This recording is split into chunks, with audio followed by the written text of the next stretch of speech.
എല്ലാവരെയും പുതിയ വാർത്തകളിലേക്ക് ഞാൻ സ്വാഗതം ചെയ്യുകയാണ്. നെതന്യാഹു ഭയക്കുന്ന ഏക രാജ്യം ഇറാൻ മാത്രമാണ്.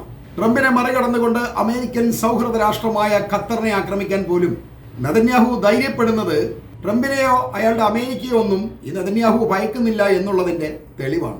എന്നാൽ മറിച്ച് ഇറാനെ ആക്രമിക്കാൻ നെതന്യാഹുവിന് ഒറ്റയ്ക്ക് ധൈര്യവും പോരാ. അവർ ആണവായുധം ഉണ്ടാക്കുന്നു എന്ന് വ്യക്തമായിട്ട് പോലും ഇറാന് മേൽ ഒരു നടപടിയെടുക്കാൻ നെതന്യാഹു ഇപ്പോഴും തയ്യാറാവുന്നില്ല എന്നത് അവരെ ഭയക്കുന്നു എന്നുള്ളതിന്റെ തെളിവ് തന്നെയാണ്.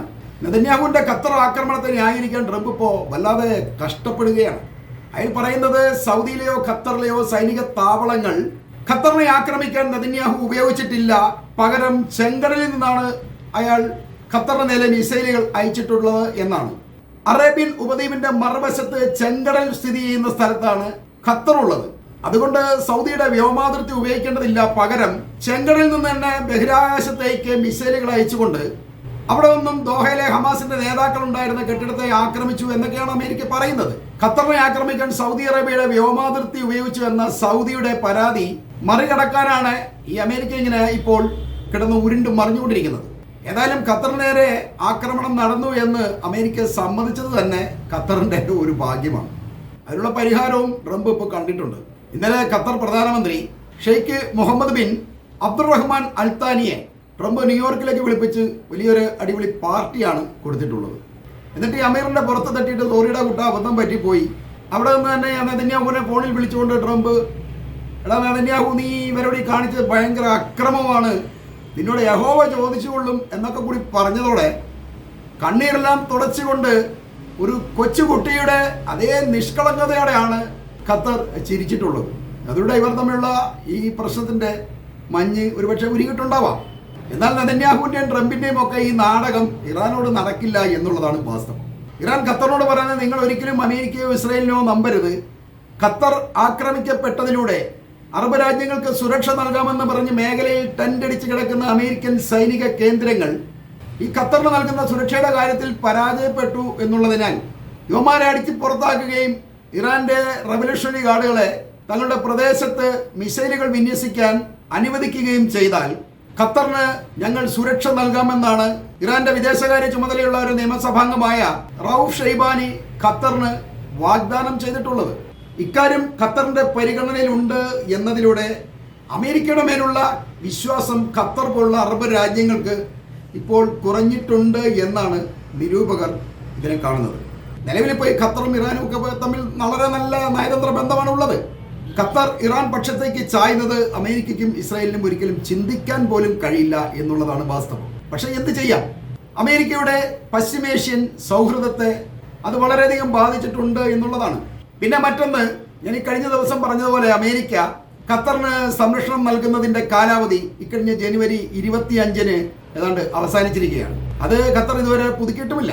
ഈ അവസരം മുതലെടുത്തുകൊണ്ട് ഇറാൻ ഖത്തറുമായി ഒരു പുതിയ സംരക്ഷണ കരാർ ഉണ്ടാക്കിയാൽ അത് അമേരിക്കയ്ക്ക് വലിയ തിരിച്ചടിയാവും നൽകുക.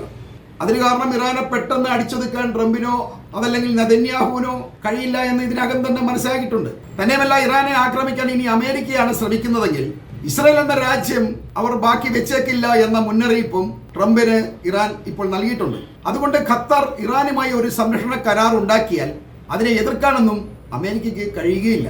അത് മാത്രമല്ല, മേഖലയിൽ ഇറാന്റെ സ്വാധീനം വർദ്ധിക്കുന്നതിലൂടെ അമേരിക്ക പുറന്തള്ളപ്പെടുകയും ചെയ്യും. ഇറാനുമായി ഒരു യുദ്ധ സാഹചര്യമല്ല ട്രംപിനോ നെതന്യാഹുവിനോ ഇപ്പോഴുള്ളത്. ഖത്തർ ആക്രമണം അമേരിക്കയുടെ അറിവോടെയാണെന്ന് അറബ് രാജ്യങ്ങൾ മുഴുവൻ അമേരിക്കയെ കുറ്റപ്പെടുത്തുകയും ഇസ്രായേലുമായി അവർ കൂടുതൽ ശത്രുതയിലാകാനും കാരണമായിട്ടുണ്ട്.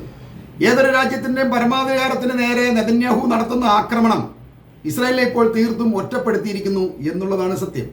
ഇതെല്ലാം ഇറാന് അനുകൂലമായ ഒരു സാഹചര്യമാണ് ഉണ്ടാക്കിയിട്ടുള്ളത്. അങ്ങനെയുള്ളപ്പോൾ ഇറാനെ ആക്രമിച്ചാൽ അത് വലിയ വിപരീത ഫലമാവും അമേരിക്കയ്ക്കും ഇസ്രായേലിനുമൊക്കെ ഉണ്ടാക്കുക.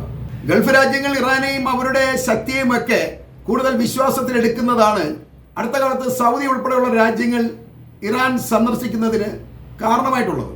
മേഖലയിൽ ഇസ്രായേലിനെ നേരിടാൻ ഇറാന് മാത്രമേ കഴിയൂ എന്നും ഈ അറബ് രാജ്യങ്ങൾ ഇപ്പോൾ പരസ്യമായി സമ്മതിച്ചു തുടങ്ങിയിട്ടുമുണ്ട്.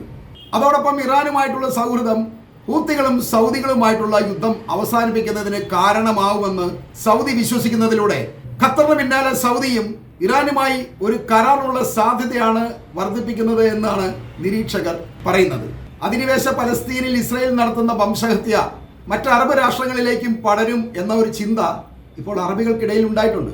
ലെബനോൺ, സിറിയ, യമൻ എന്നീ രാജ്യങ്ങൾക്കെതിരായി ആവർത്തിച്ചുള്ള ഇസ്രായേലിന്റെ ആക്രമണങ്ങളും അവരുടെ നേതാക്കളെ കൊല്ലുന്ന ഭീകര പ്രവർത്തനങ്ങൾ, ഇറാനെതിരായ ക്രിമിനൽ ആക്രമണം, അതുകൂടാതെ ഇപ്പോൾ ഖത്തറിനെതിരായിട്ടുള്ള ആക്രമണം, അതിനോടൊപ്പം തന്നെ ഈജിപ്തിനെതിരെയുള്ള ഇസ്രായേലിന്റെ ആക്രമണ ഭീഷണി എന്നിവയൊക്കെ നെതന്യാഹു ഭരണകൂടം പ്രാദേശികമായ ഒരു സമാധാനത്തിനും സുരക്ഷയ്ക്കും ഭീഷണിയാകുമെന്ന് സൂചിപ്പിക്കുന്നതുകൊണ്ട് ഈ രാജ്യങ്ങൾ തങ്ങളുടെ സുരക്ഷയ്ക്കായിട്ട് ഇറാനെ ആശ്രയിക്കേണ്ട ഒരവസ്ഥയിലേക്കാണ് എത്തിയിരിക്കുന്നത്. ഇവരിങ്ങനെ മാറി ചിന്തിക്കുന്നത് ഇറാന്റെ ശക്തി മാത്രം കണ്ടുകൊണ്ടല്ല. ഇറാന് മുന്നിൽ റഷ്യയും ചൈനയും കൊറിയയും ഒക്കെ അടങ്ങുന്ന ഒരു വൻ ശക്തിയുണ്ട്. ആ ചേരിയിലേക്ക് ഇന്ത്യയും കൂടി എത്തിയതോടെ ലോകം ഇപ്പോൾ രണ്ടായിട്ട് വിഭജിക്കപ്പെട്ട ഒരു രീതിയിലാണ് മുന്നോട്ട് പോകുന്നത്. ഇങ്ങനെ ഇരു ചേരികളായിട്ട് മാറുമ്പോൾ അമേരിക്കൻ പക്ഷത്ത് നിൽക്കുന്ന പശ്ചിമേഷ്യൻ രാജ്യത്തിന് അതത്ര സുരക്ഷിതമായ ഒരു കാര്യമായിട്ട് ഇവർക്കിപ്പോൾ തോന്നുന്നുമില്ല. തന്നെയുമല്ല, ഈ രണ്ട് രാജ്യങ്ങൾ തമ്മിൽ ഏതെങ്കിലും കാരണത്താൽ ഒരു ഏറ്റുമുട്ടൽ ഉണ്ടായിക്കഴിഞ്ഞാൽ ഇടയ്ക്ക് കിടക്കുന്ന ഈ മധ്യേഷ്യൻ രാജ്യങ്ങൾക്കാവും അതിന് കൂടുതൽ നഷ്ടങ്ങൾ വരുത്തുക. അതോടൊപ്പം റഷ്യ യൂറോപ്യൻ രാജ്യങ്ങളെ കൂടുതൽ ഭീഷണിപ്പെടുത്തുകയും അടുത്ത 3 വർഷത്തിനുള്ളിൽ ജർമ്മനിയെ ആക്രമിക്കും എന്നും ഈ പുടിൻ പറയുന്നതുകൊണ്ട് ഒരു ലോക യുദ്ധ സാധ്യത നമുക്കങ്ങനെ തീരെ തള്ളിക്കളയാൻ പറ്റില്ല. അതുകൊണ്ടാണ് ഈ രണ്ട് ചേരികൾ തമ്മിൽ അടിച്ചു കഴിഞ്ഞാൽ അതിനിടയ്ക്ക് കിടക്കുന്ന ഈ അറബികൾ ശരിക്ക് തല്ലി മേടിക്കും എന്ന് പറയാൻ കാരണം. ഇപ്പൊ തന്നെ നെതന്യാഹുവിന്റെ ഈ രാഷ്ട്രീയ അധികാരം നീളുന്നതിന് അറബ് രാജ്യങ്ങളാണ് കൂടുതൽ ആൾനാശവും നഷ്ടവും ഒക്കെ സഹിച്ചുകൊണ്ടിരിക്കുന്നത്. അവർക്ക് ഇതുവരെ അവർക്ക് കനത്ത നഷ്ടങ്ങളാണ് വന്നുകൊണ്ടിരിക്കുന്നത്. അത് നമ്മൾ നിത്യവും കാണുന്നതുമാണ്. ഗസയിൽ മാത്രമല്ല, ഈ ലെബനോനിലും സിറിയയിലും എല്ലായിടത്തും ഇവന്മാർ കയറി ആക്രമിക്കുന്നത് കൊണ്ട് ഇവിടെയെല്ലാം കൊല്ലപ്പെടുന്നത് മുസ്ലിങ്ങൾ തന്നെയാണ്, അല്ലെങ്കിൽ അറബികൾ തന്നെയാണ്. ഇതിനൊരു പരിഹാരം അമേരിക്കയെ ആശ്രയിക്കലല്ല, പകരം തൊട്ടടുത്തുള്ള ഇറാനാണ് നല്ലത്. കേവലം ഷിയ സുന്നി പ്രശ്നമോ അതല്ലെങ്കിൽ പ്രാദേശികമായ തർക്കങ്ങളോ ഒക്കെയാണ് ഈ GCC രാജ്യങ്ങളും ഇറാനുമായി അകലുന്നതിന് കാരണമായിട്ടുള്ളത്. അതവർക്ക് നിസ്സാരമായിട്ട് പറഞ്ഞു തീർക്കാവുന്ന ഒരു കാര്യമേ ഉള്ളൂ. എന്നാൽ ഇത് മുതലെടുക്കുന്നത് അമേരിക്കയാണ്. അമേരിക്ക ഇക്കാര്യം പറഞ്ഞുകൊണ്ടാണ് അവർക്ക് സംരക്ഷണം നൽകാം എന്നൊക്കെ പറഞ്ഞ് അവിടെ കൂടിയിരിക്കുന്നത്. ഇങ്ങനെ കൂടിയ അമേരിക്കയാണ് അവർക്ക് ഇപ്പോൾ ഏറ്റവും കൂടുതൽ ഭയക്കേണ്ടി വന്നിരിക്കുന്നത്. അമേരിക്കയെ അവർക്ക് വിശ്വസിക്കാൻ കഴിയുന്നില്ല. അമേരിക്കയുടെ ഗവൺമെന്റിൽ വെച്ച് തന്നെയാണ് ഇപ്പം ഖത്തറിനെ ഈ ഇസ്രായേൽ ആക്രമിച്ചിട്ടുള്ളത്. എന്തൊക്കെ ചെയ്താലും അമേരിക്ക ഇസ്രായേലിന്റെ കൂടെ നിൽക്കൂ എന്ന് അവർക്ക് എല്ലാവർക്കും നന്നായിട്ട് അറിയാം. അമേരിക്ക ഈ അറബ് രാജ്യങ്ങളെ ആശ്രയിക്കുന്നത് വെറും പണത്തിന് വേണ്ടി മാത്രമാണ്. അതല്ലാതെ അവർക്ക് സുരക്ഷ കൊടുക്കാം എന്നൊന്നും അമേരിക്കയ്ക്ക് ഉറപ്പ് പറയാൻ കഴിയുന്നില്ല. എന്നാൽ അമേരിക്ക അവർക്ക് കൂടുതൽ ഭയമാണ് താനും. ഇങ്ങനെ അമേരിക്കയെ കൂടുതൽ ഭയക്കുന്നത് കൂടുതൽ ചൂഷണത്തിന് കാരണമാകുന്ന ഒരു തിരിച്ചറിവ് അറബികൾക്ക് ഉണ്ടായത് നല്ല കാര്യം തന്നെയായിട്ടാണ് എനിക്ക് തോന്നുന്നത്. തൊട്ടടുത്തുള്ള ആണവരാജ്യമായ ഇറാൻ കൊടുക്കുന്ന സുരക്ഷ അങ്ങ് അകലെ കിടക്കുന്ന അമേരിക്കയ്ക്ക് കൊടുക്കാൻ കഴിയില്ല എന്നൊരു വസ്തുത ഇതിനുള്ളിലുണ്ട്. ഖത്തർ ആക്രമണം GCC രാജ്യങ്ങളിൽ ഒരു പുനർചിന്തയ്ക്ക് കാരണമായിട്ടുണ്ടെങ്കിൽ അത് അവരുടെ രക്ഷയ്ക്ക് ഏറ്റവും നല്ല കാര്യമാണ് എന്നുള്ളതാണ് വസ്തുത. GCC രാജ്യങ്ങൾ അമേരിക്കയിൽ നിന്നും അകന്നു നിന്നു കഴിഞ്ഞാൽ അത് ഏഷ്യൻ രാജ്യങ്ങളിൽ പുതിയൊരു സാമ്പത്തിക ഉണർവാവും സൃഷ്ടിക്കുക. ഇന്ത്യ, പാകിസ്ഥാൻ, ചൈന, റഷ്യ തുടങ്ങിയ രാജ്യങ്ങളിൽ അറബികൾ നിക്ഷേപത്തിന് തയ്യാറായി കഴിഞ്ഞാൽ അതിലൂടെ ഒരു വലിയ മാറ്റമാവും ഏഷ്യൻ രാജ്യങ്ങളിൽ സംഭവിക്കുക. എന്നാൽ കാര്യങ്ങൾ മാറി മറിഞ്ഞിരിക്കുന്നതുകൊണ്ട് ഇത് ഒരു വിദൂര സ്വപ്നമല്ല, നമ്മുടെ തൊട്ടടുത്തുള്ള ഒരു യാഥാർത്ഥ്യമാണ് എന്ന് പറഞ്ഞുകൊണ്ട് ഞാൻ ഈ വാർത്തകൾ ഇവിടെ അവസാനിപ്പിക്കുകയാണ്.